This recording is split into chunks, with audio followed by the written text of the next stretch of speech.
12 अप्रैल और 13 अप्रैल का दिन कन्या राशि के लोगों के लिए कैसा होने वाला है। जय माता दी दोस्तों, आप सभी का स्वागत है हमारे YouTube चैनल अमृता एस्ट्रो में। और आज की इस वीडियो में मैं बात कर रही हूँ इन 2 दिनों के राशि फल के बारे में। ये 2 दिन आपके लिए कैसे रहेंगे, इन 2 दिनों में ग्रहों की स्थिति क्या होगी, नक्षत्र क्या होने वाले हैं, किस तरह के योग बनने वाले हैं और उनका प्रभाव किस तरह से होगा। तो सबसे पहले इन 2 दिनों के तिथि नक्षत्र के बारे में ही हम बात कर लेते हैं।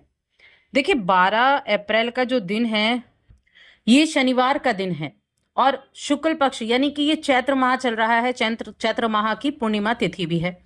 इस दिन हस्त नक्षत्र रहेगा, व्याघात नाम का योग बनेगा। बुधादित्य योग पहले ही बना हुआ है, लक्ष्मी नारायण योग भी बना हुआ है और इन योगों में ये चैत्र माह की पूर्णिमा तिथि आई है। चंद्रमा कन्या राशि में केतु के साथ विराजमान है। इस दिन के राहु काल का समय जरूर नोट करें। इस समय अवधि में आपको कोई भी शुभ कार्य नहीं करना है। ये समय होगा सुबह 9:10 से 10:46 तक। अब 13 मई की बात करते हैं। तो 13 मई का दिन कृष्ण पक्ष की प्रतिपदा तिथि है और रविवार का दिन है। इस दिन हर्षण नाम का योग बनेगा, साथ में रवि योग भी रहेगा। चंद्रमा सुबह को ही राशि बदलकर तुला राशि में प्रवेश कर जाएंगे और सूर्य जो मीन राशि में थे, रात्रि में उनका राशि परिवर्तन होगा, वो मेष राशि में आ जाएंगे। लेकिन ये 14 तारीख को होगा सुबह में और नक्षत्र परिवर्तन भी होगा और ये राशि भी बदलेंगे। अब इस दिन के राहु काल का समय नोट करें। ये समय रहेगा शाम को 5:10 से 6:46 तक। तो ये हो गई हमारी ग्रहों की स्थिति। अब इसी के आधार पर जानते हैं कैसा समय होने वाला है।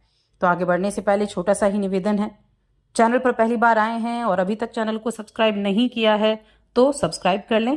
कुंडली दिखाना चाहते हैं तो स्क्रीन पर आपको नंबर मिल जाएगा या फिर डिस्क्रिप्शन में आपको नंबर मिल जाएगा। अब पहले हम बात करेंगे 12 अप्रैल के बारे में।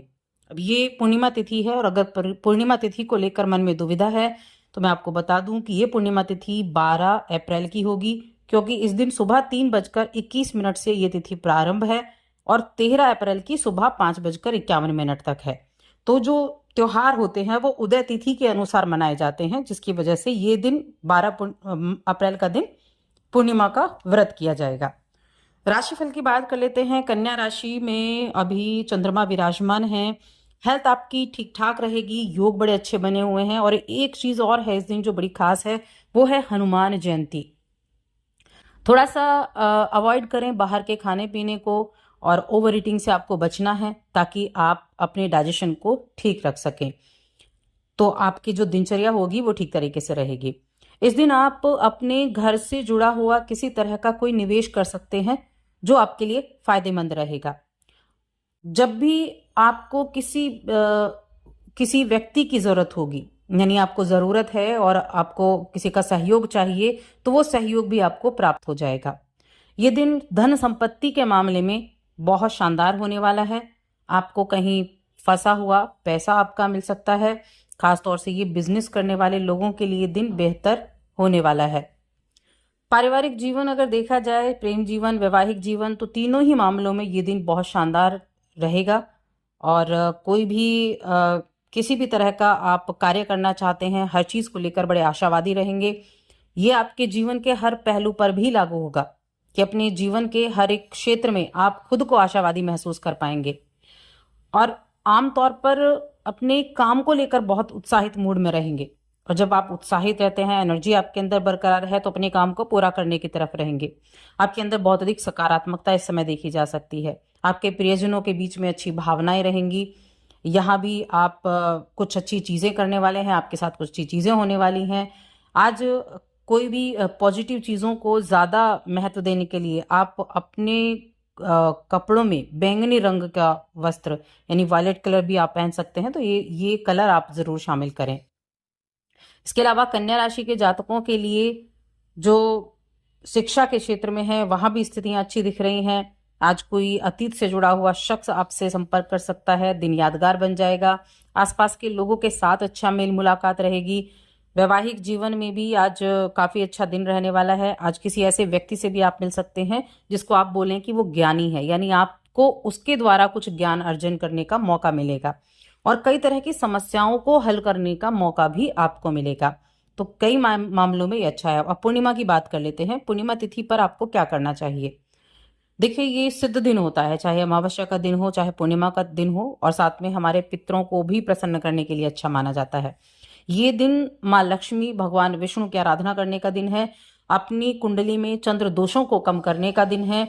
इस दिन आप सुबह स्नान करते वक्त अपने स्नान के पानी में थोड़ा गंगा जल डालकर स्नान करें और पूरे विधि विधान से लक्ष्मी नारायण की पूजा करें, भगवान विष्णु और माँ लक्ष्मी की।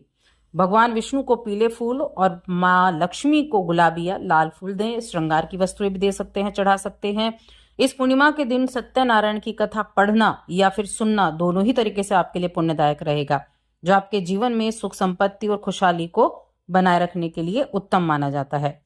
तो ये दिन काफी अच्छा है। अब 13 अप्रैल की बात कर लेते हैं। 13 अप्रैल को चंद्रमा आपके द्वितीय भाव में चले जाएंगे। द्वितीय भाव आपकी वाणी का है, द्वितीय भाव आपके धन का है, द्वितीय भाव आपके कुटुंब का है। एक तो कुटुंब वालों के साथ अच्छी बनेगी, दूसरा वाणी आपकी अच्छी रहेगी। अपनी वाणी से आप अपनी सभी कार्यों को बना सकते हैं। अब कन्या राशि के जातकों के लिए जो भी एक्सपोर्ट इंपोर्ट से रिलेटेड चीजें हैं या फिर किसी तरह विदेश से जुड़े हुए कार्य कर रहे हैं, तो वहां आपके लिए अच्छा रिजल्ट प्राप्त होने का योग बना हुआ है। और अगर आपको कोई ऐसा अवसर मिलता है तो उस अवसर को आपको नहीं खोना चाहिए। हो सकता है आपके लिए कुछ स्थानांतरण का योग भी बन जाए, किसी तरह का स्थानांतर हो जाए, तो उसको लेकर भी आपको परेशान नहीं होना है। कुछ जरूरी चीजों पर खरीदारी भी रहेगी। कुछ आप ऐसी चीजों से भी जुड़ सकते हैं, कुछ किसी तरह के ज्ञान को अर्जन करना या फिर किसी तरह ऑकल्ट से जुड़ना, कोई रहस्यमयी बुक्स पढ़ना, इस तरह की चीजों से भी आप जुड़ सकते हैं। कुछ भी महंगी खरीदारी करने से बचें, ये चीज को ध्यान रखें, क्योंकि आर्थिक रूप से थोड़ा सा आपको वीक कर सकता है ये दिन। कोई बड़ी खरीदारी करने में आप बहुत मोटा पैसा लगा सकते हैं, हिसाब किताब गड़बड़ा सकता है, बाद में समझ आएगा तो बाद में पछताना पड़ेगा। इसलिए पहले से ही अगर आप ध्यान रखेंगे तो अच्छा है।